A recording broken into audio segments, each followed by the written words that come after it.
Salam Bapak Ibu Saudara-saudara yang dikasihi oleh Tuhan dan diberkati oleh Tuhan.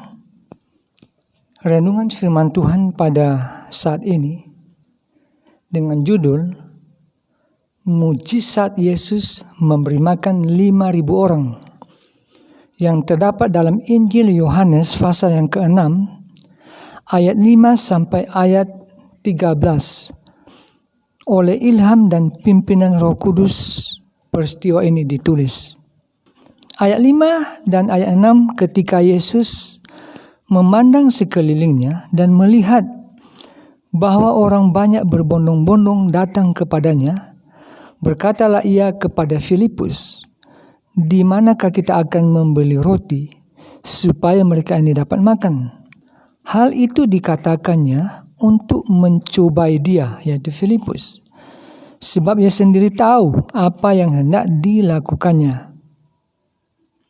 Walaupun orang banyak itu masih belum mengenal Kristus, ia menaruh belas kasihan kepada mereka. Walaupun orang banyak ini mempunyai dorongan yang kurang bernilai untuk datang kepada Yesus, Yesus tidak mengabaikan keperluan mereka. Matius pasal 14 ayat 14 mencatat, ketika Yesus mendarat, ia melihat orang banyak yang besar jumlahnya. Maka tergeraklah hatinya oleh belas kasihan kepada mereka. Puji Tuhan. Ayat 7, jawab Filipus kepadanya, "Roti seharga 200 dinar tidak akan cukup untuk mereka ini, sekalipun masing-masing mendapat sepotong kecil saja." Ayat yang ke-8 dan ayat ke-9, seorang dari murid-muridnya, yaitu Andreas, saudara Simon Petrus, berkata kepadanya, "Di sini ada seorang anak yang mempunyai 5 roti jelai dan 2 ikan. Tetapi apakah artinya itu untuk orang sebanyak ini?" Kurang percaya segera menular. Seperti Filipus, Andreas juga kelihatan buta terhadap kuasa Yesus. Merupakan ungkapan yang ditanyakan oleh hati-hati jahat yang tidak percaya sejak dahulu kala. Orang yang tidak percaya pernah menanyakan, sanggupkah Allah menyajikan hidangan di padang gurun? Ayat 10 kata Yesus, "Suruhlah orang-orang itu duduk, adapun di tempat itu banyak rumput." Maka duduklah orang-orang itu, kira-kira 5.000 orang laki-laki banyaknya. Kita patut berterima kasih karena berkat yang Allah curahkan sesuai dengan kekayaan rahmat-Nya, bukan menurut kekurangan iman kita. Apakah kiranya akan terjadi? Apakah kiranya akan terjadi terhadap orang itu bila Kristus bertindak sesuai dengan iman murid-muridnya? Sekiranya demikian, pastilah orang banyak itu pergi dengan kelaparan. Penting tanggapan para murid terhadap perintah guru mereka. Mereka telah gagal beriman, tapi mereka patuh atau taat kepada perkataan Yesus. Ayat 11 dikatakan, lalu Yesus mengambil roti itu, mengucap syukur dan membagi-bagikannya kepada mereka yang duduk di situ. Dengan demikian pula dibuatnya dengan ikan-ikan itu, sebanyak yang mereka kehendaki. Kristus tidak menyesal karena roti itu sedikit dan ikan itu tidak banyak. Sungguh-sungguh hal ini mengajar kita bahwa Allah berkenan memakai hal-hal yang kecil dan yang dianggap remeh oleh orang lain. Tapi perhatikanlah dengan seksama. Hanyalah bila roti dan ikan ini ditaruh di tangan Kristus, barulah terjadi mujizat. Kristus mengucap syukur. Dalam segala hal, Kristus meninggalkan contoh yang sempurna kepada kita. Di sini mengajar kita menyadari bahwa Allah memberi segala sesuatu yang baik. Dan kita harus mengakui bahwa Ia sendirilah yang mencukupkan segala keperluan orang percaya. Puji Tuhan. Ayat 12.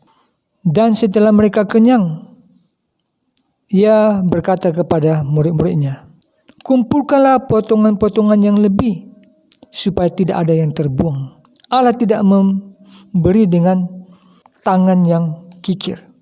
Setelah mereka kenyang, alangkah berbedanya ini dengan perkataan Filipus. Masing-masing mendapat sepotong kecil saja.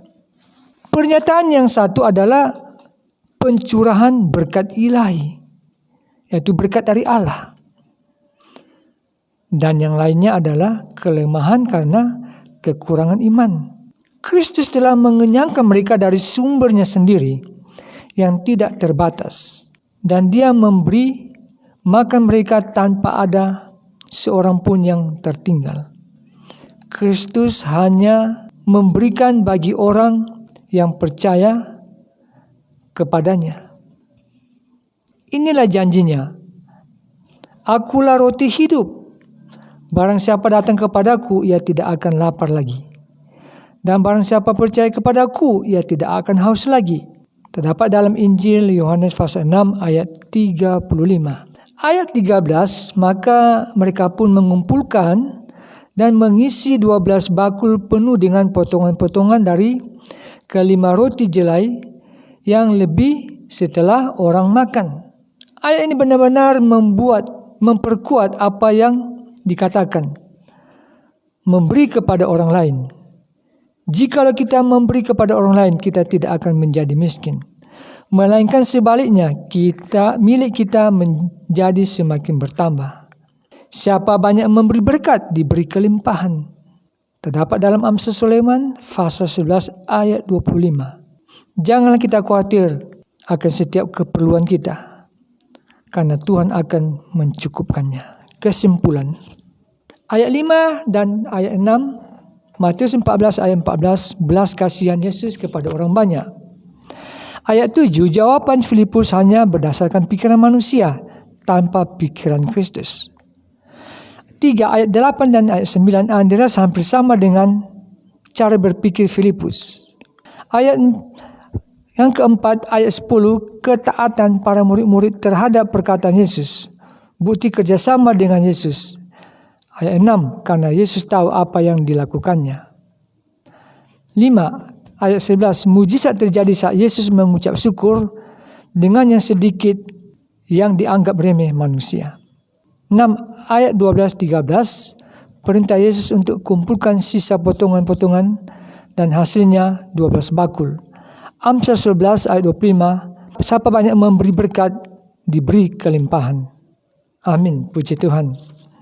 Mari kita berdoa. Bapa, di dalam nama Tuhan Yesus, kami mengucap syukur dan berterima kasih buat firman Tuhan pada saat ini, di mana Engkau sudah melakukan mujizat saat kami percaya kepada Engkau, saat kami berimankan kepada Engkau.